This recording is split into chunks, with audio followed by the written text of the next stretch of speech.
મજામાં ખેડૂત મિત્રો, આપણી યુટ્યુબ ચેનલ એટલે કે ખેડૂત વર્લ્ડ ની અંદર હું તમામ ખેડૂતોનું, તમામ વ્યુઅરનું અને તમામ સબસ્ક્રાઇબ કરેલા જોઈન્ટ થયેલા ખેડૂતનું તમામનું સ્વાગત કરું છું।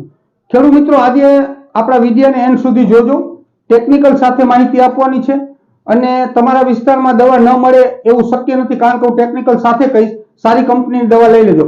અત્યારે વાતાવરણની અંદર એન્ટીબેક્ટેરિયલ અને એન્ટી ફંગસનો જોરદાર એટેક છે, એટલે કે જીરું અત્યારે લગભગ 45 થી 50 દિવસનું થઈ ગયું છે અને વાતાવરણની અંદર અમુક બળતરીયો રોગ કહે છે, અમુક સુકારાનો રોગ કહે છે, અમુક એને ચરમી કહે છે।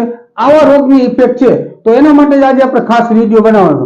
હવે હું તમને ખેડૂત મિત્રો કહી દઉં કે ઈ જે બળતરીયો રોગ છે અથવા સુકારાનો રોગ છે, સુકારાનો રોગ એટલે આપણે જીરાની આ 4 ડાળી છે બરાબર, એમાંથી એક તમને સુકાઈ ગયેલી લાગે અને પાછી તમે દવા છાંટો અને યોગ્ય દવા લાગી જાય તો ઈ ડાળીમાંથી પણ પાછું કુણપ નીકળી અને એનું ફ્લાવરિંગ ને ટૂંકમાં નવા પાનની ફૂટ ને આવવાનું ચાલુ થઈ જાય। તો હકીકતમાં છે શું? હકીકતમાં આ એક પાનના સુકારાનો રોગ છે, જેને ખેડૂતની ભાષામાં કહી તો બળતરીયો રોગ કહેવાય। કારણ કે અમુક કુંડા પડતા હોય કે અમુક જગ્યાએ બળતરીયો રોગ હોય તો અમુક જગ્યાએ ક્લિયર હોય, પાછું અમુક જગ્યાએ ચલા ખાવાની અંદર એ રોગ દેખાય અને અમુક જગ્યાએ ક્લિયર હોય। તો આજે આપણે એટલા માટે જ વિડીયો બનાવવાનો છે। ઘણા બધા ખેડૂતના મને પ્રશ્નો આવ્યા છે, ઘણા બધા આપણા ગુજરાતના ઇલાકામાંથી કે સાહેબ આ રોગ છે તો એના માટે શું કરવું? તો એ રોગ માટે આજે હું તમને એક મહત્વની ટિપ્સ બતાવવાનો છું અને દવાનું પણ ટેકનિકલ નામ સાથે કહેવાનો છું, જેથી કરી અને તમે તમારા વિસ્તારમાંથી એ દવા સરળતાથી મળી રહે। તો હવે ખેડૂત મિત્રો,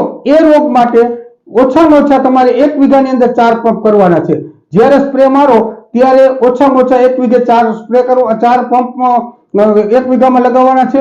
અને બીજું, જો શક્ય હોય તો એને 4 વાગ્યા પછી દવા છાંટવાની છે, એટલે 110% રિઝલ્ટ આવશે। હવે સૌપ્રથમ આપણે આકાશ પેસ્ટિસાઇડનું મેટાલેક્ઝિન છે આપણી પાસે 35%, આ એક પંપની અંદર 12 થી 15 ગ્રામ નાખવાનું। પછી આ એઝોરો છે, એમાં ટેકનિકલ આવે છે એઝિથ્રોસાઇટ્રોબિન અને ક્લોરોથિનાથોનાનિલ બરાબર, આ ટેકનિકલ છે। આ બંને ટેકનિકલ એમાં કોમ્બિનેશન વાળું છે। આ એક પંપમાં 20 નાખવાનું છે। એની સાથે આ મિઝુસી કંપનીનું અટેક કાંજી છે, આ એક પંપમાં 3 થી 5 ગ્રામ નાખવાનું છે।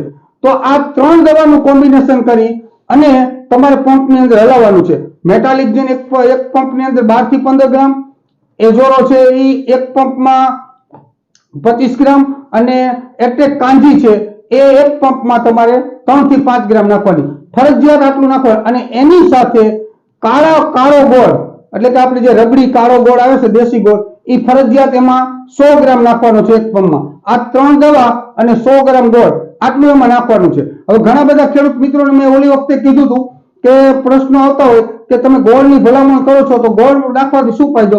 તો હું તમને કહી દઉં કે ગોળ છે એમાં જબ્બર પ્રકારનું પ્રોટીન આવે છે।